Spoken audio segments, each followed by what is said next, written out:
موطا میں امام زہری کی روایات کا بہت بڑا ذخیرہ ہے۔ امام زہری اپنے وقت کو اس طرح صرف کرتے تھے کہ ہر گھر میں جاتے تھے، ان سے جا کے پوچھتے تھے کہ تمہارے گھروں میں اس وقت کوئی بوڑھے بزرگ زندہ ہیں، ان سے ملاقات کرتے تھے، ان سے کہتے تھے کہ آپ نے اپنے والد سے فلاں غزوے کے بارے میں کیا سنا ہے، فلاں غزوے کے بارے میں کیا سنا ہے، اور جو مختلف غزوات کے بارے میں مختلف صحابی زادوں یا صحابہ کرام کے پاس معلومات تھیں ان کو ضبط تحریر میں لایا کرتے تھے۔ یہاں تک کہ کان یخلص الی ربات الحجال، پردہ نشین خواتین کے پاس بھی پردے کے پیچھے بیٹھ کر ان سے پوچھتے تھے کہ آپ نے اپنے والد سے فلاں غزوے کے بارے میں کیا سنا ہے، فلاں واقعے کے بارے میں کیا سنا ہے، اور اس طرح سے یہ ساری معلومات وہ جمع کیا کرتے تھے۔ ایک اموی خلیفہ کو حضرت زہری کے بارے میں بھی خیال ہوا کہ جو احادیث بیان کرتے ہیں تو یہ حافظے سے بیان کرتے ہیں، یہ حافظہ ان کا قابل اعتماد ہے کہ نہیں، تو انہوں نے کہا کہ میں آپ سے احادیث سننا چاہتا ہوں۔ احادیث سننے کے لیے خلیفہ وقت امام زہری کے پاس آئے، امام زہری کے مجمع میں بیٹھ کے احادیث سنی اور 400 احادیث کا املا لے کر چلے گئے۔ 400 احادیث کا املا لینے کے بعد جس میں سیرت کے واقعات بھی ہوں گے، غزوات کی تفصیلات بھی ہوں گی، اور کافی عرصے کے بعد واپس آئے، کہا کہ میں آپ سے فلاں فلاں احادیث سننا چاہتا ہوں۔ وہ سنی اور اپنے اس سے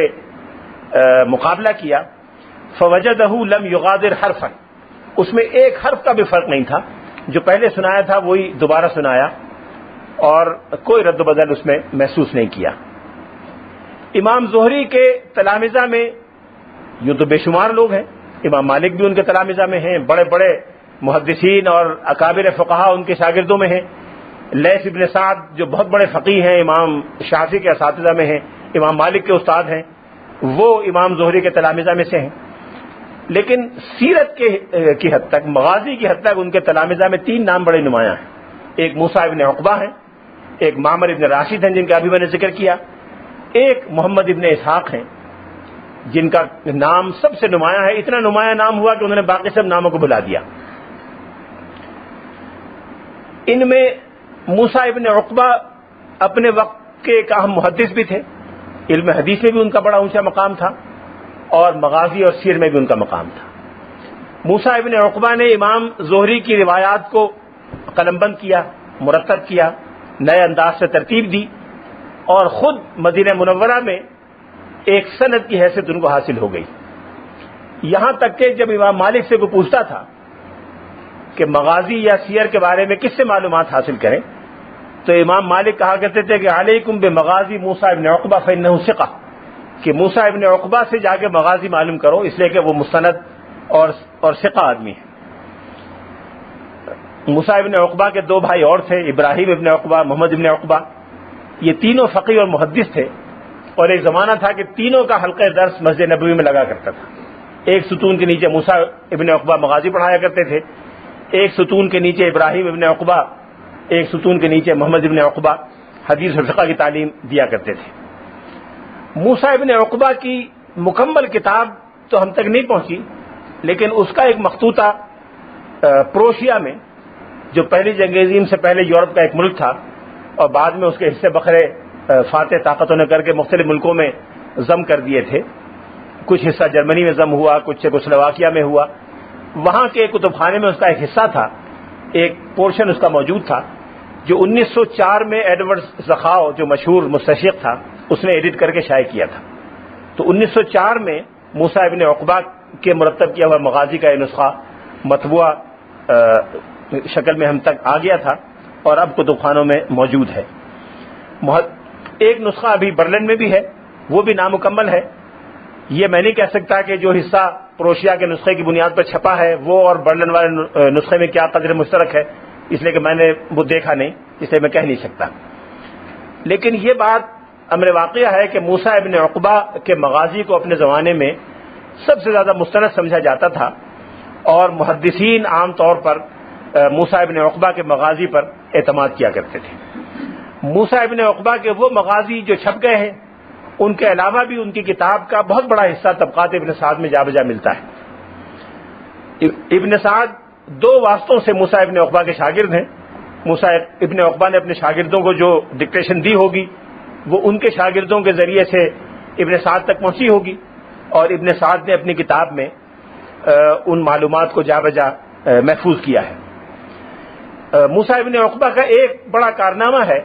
جو آج تک چلا آ رہا ہے، وہ یہ کہ سب سے پہلے ان کو یہ خیال آیا کہ اصحاب بدر کی مکمل فہرست بنائیں۔ اصحاب بدر کی قرآن پاک میں بڑی فضیلت آئی ہے، صحابہ کرام میں ان کی فضیلت مشہور و معروف تھی، اور پھر بعد میں صحابہ کرام میں اصحاب بدر کا، بدریین کا بڑا مقام تھا، یہاں تک کہ خلفاء راشدین کے زمانے میں اصحاب بدر کو ایک الیکٹورل کالج کی حیثیت حاصل تھی۔ خلفاء راشدین کا انتخاب اصحاب بدر کیا کرتے تھے۔ چنانچہ جب سیدنا علی بن ابی طالب سے لوگوں نے کہا کہ آپ خلیفہ بن جائیں حضرت عثمان کی شہادت کے بعد، تو آپ نے فرمایا کہ لیس ذالک الیکم، اس کا فیصلہ کرنے کا تمہیں اختیار نہیں ہے، یہ ان لوگوں سے فرمایا جو آئے تھے، جو حاضر ہوئے تھے۔ انما ذالک الی اہل بدر، یہ فیصلہ کرنے کا حق تو اہل بدر کو ہے۔ فمن رضی بہ اہل بدر فہو الخلیفہ، جس سے اہل بدر راضی ہوں گے وہی خلیفہ ہوگا۔ یہ کیفیت اہل بدر کی تھی۔ ان کی پہلی مکمل فہرست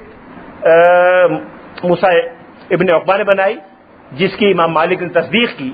اور اس فہرست کو مستند قرار دیا۔ ابھی میں عرض کر چکا ہوں کہ زہری کے شاگردوں میں دوسرا نمایاں نام معمر ابن راشد کا ہے۔ معمر ابن راشد دراصل یمن کے رہنے والے تھے۔ انہوں نے بھی ایک کتاب مغازی پر لکھی تھی، جس کا تذکرہ ابن ندیم نے کتاب الفہرست میں کیا ہے۔ معمر ابن راشد کی اس کتاب کے اقتباسات واقدی، ابن سعد، بلازری، طبری سب کے یہاں ملتی ہیں، لیکن زیادہ استفادہ انہوں نے امام زہری کی روایات سے کیا ہے، اور امام زہری کے پاس جو کچھ معلومات تھیں مغازی اور سیر کے بارے میں، وہ سب معمر ابن راشد کے پاس تھیں۔ معمر ابن راشد نے ان معلومات کو مزید اضافوں کے ساتھ ایک کتاب المغازی کی شکل میں مرتب کیا تھا۔ یحییٰ ابن معین جو ایک مشہور محدث ہیں اور محدثین میں ان کا بہت اونچا مقام ہے، اور اس اعتبار سے وہ بڑے اہم ہیں کہ جرح و تعدیل یعنی کسی راوی کو مستند یا غیر مستند قرار دینے کا جو فن ہے اس کے سب سے بڑے ماہر تھے، اور اس میں متشددین میں سے ان کا شمار تھا۔ متشددین وہ لوگ تھے جو بہت سختی سے پرکھتے تھے، اور ان کے بارے میں کہا جاتا ہے کہ جس راوی کو یحییٰ ابن معین مستند قرار دے دیں پھر آنکھیں بند کر کے عضدوا علیہ بالنواجذ،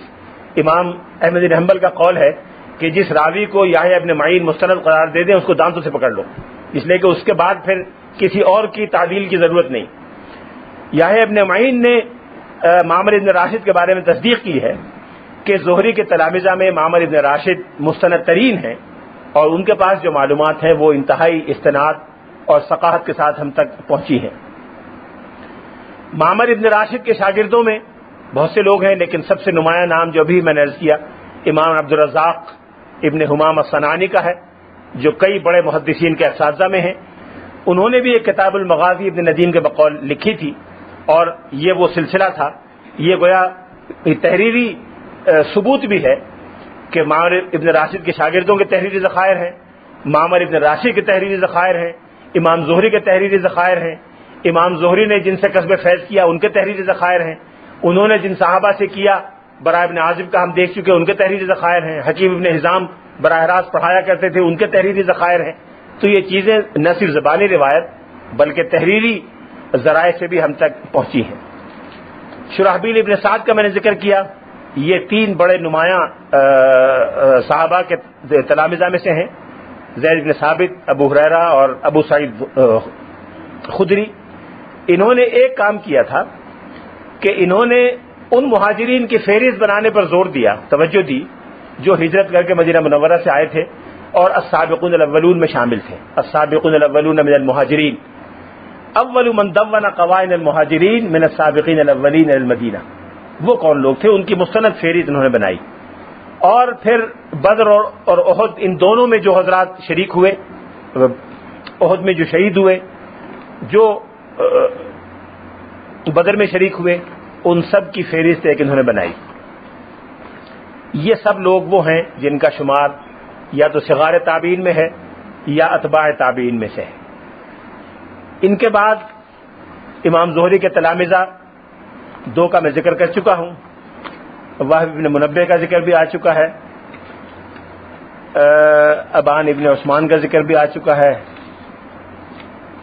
موسیٰ ابن عقبہ کی مزید تفصیل بیان کرنے کی ضرورت نہیں۔ امام زہری کے آخری شاگرد محمد ابن اسحاق تھے۔ ابن اسحاق سیرت کے فن میں اتنا بڑا نام ہے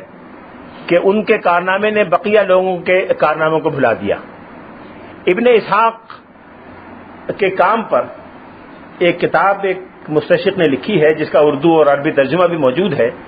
جرمن میں لکھی تھی جوزف ہورووٹس نے، 1927-28 میں لکھی تھی، بعد میں اس کا عربی اور اردو ترجمہ بھی ہوا ہے، جس میں اس نے ابن اسحاق کے اس کام کا پورا پس منظر اور ان کے اساتذہ اور ماخذ کے بارے میں تفصیل بیان کی ہے۔ کتاب اچھی ہے، معلومات بھی مستند ہیں، کہیں کہیں مغربی تعصب کی جھلک نظر آتی ہے لیکن کوئی زیادہ نہیں ہے اور اس سے استفادہ کیا جا سکتا ہے۔ ابن اسحاق کی کتاب آج ہمارے پاس دو شکلوں میں موجود ہے۔ ابن اسحاق سیرت پر اتنا بڑا نام ہے کہ اگر ہم یہ کہیں کہ ابن اسحاق کو سیرت کے بارے میں وہی مقام حاصل ہے جو حکیم ارسطو طالس کو منطق میں حاصل ہے تو شاید غلط نہیں ہوگا۔ ابن اسحاق نے سیرت پر ایک بڑی جامع کتاب لکھی تھی جو 3 ضخیم جلدوں پر مبنی تھی، اور ان تمام اصحاب سے جن کا بھی تذکرہ ہوا انہوں نے کسب فیض کیا، ان سب کے تحریری ذخائر کو حاصل کیا، خود ایک ایک مقام اور علاقے کو جا کے دیکھا، جن جن حضرات کے بارے میں یہ معلوم ہوا کہ ان کا تعلق شرکائے بدر کے خاندان سے ہے یا شرکائے احد کے یا فلاں واقعے کے اس میں وہ لوگ شریک تھے، ان کے پسماندگان سے جا کے معلومات جمع کرتے تھے، مختلف معلومات کو آپس میں مقابلہ کر کے چیک کرتے تھے کہ درست ہے۔ ان سب کے بعد انہوں نے ایک کتاب مرتب کی جو جامع ترین اور مکمل کتابوں میں سب سے پہلی کتاب ہے جو ہم تک پہنچی ہے۔ کہا جاتا ہے کہ یہ کتاب انہوں نے عباسی خلیفہ منصور کے کہنے پر لکھی تھی۔ ممکن ہے درست ہو، اس لیے کہ منصور نے امام مالک سے بھی درخواست کی تھی کہ آپ سنت کا ایک مجموعہ مرتب کریں، چنانچہ امام مالک نے موطا منصور کے کہنے پر لکھی تھی۔ ہو سکتا ہے منصور کو یہ خیال ہوا ہو کہ مغازی اور سیرت پر بھی ایک کتاب ہونی چاہیے، اس لیے ابن اسحاق نے یہ کتاب منصور کے کہنے پر مرتب کی۔ اس کتاب کے 3 حصے تھے۔ ایک حصے کا نام ابن اسحاق نے رکھا تھا کتاب المبتدا۔ کتاب المبتدا میں انہوں نے حضرت آدم علیہ السلام سے لے کر اور رسول اللہ صلی اللہ علیہ وسلم کے جد امجد معاذ ابن عدنان تک جو معلومات ان کو ملی وہ انہوں نے مرتب کی۔ ان معلومات کے بارے میں بعض محدثین کا خیال تھا اور بعض محتاط اہل علم کا خیال تھا کہ یہ بہت غیر مستند ہیں۔ ان میں معلومات کا زیادہ بڑا حصہ وہ تھا جو یہودی ذرائع سے اور عیسائی ذرائع سے آیا تھا۔ حضرت ابراہیم اور حضرت موسیٰ علیہ السلام سے دلچسپی یہودیوں عیسائیوں دونوں کو تھی، اور ان سے پہلے کی تاریخ نبوت اور انبیاء کا سلسلہ یہ ان میں مسلمانوں میں مشترک تھا، اس لیے ابن اسحاق نے ان سے یہ معلومات حاصل کرنے میں کوئی حرج نہیں سمجھا، لیکن بقیہ محدثین نے ان معلومات کو غیر مستند قرار دیا، اور اس طرح ابن اسحاق کے اس کام پر بھی ایک حرف آیا اور اس کو استناد کا وہ درجہ حاصل نہیں ہو سکا محدثین کی نظر میں جو بقیہ لوگوں کو حاصل تھا۔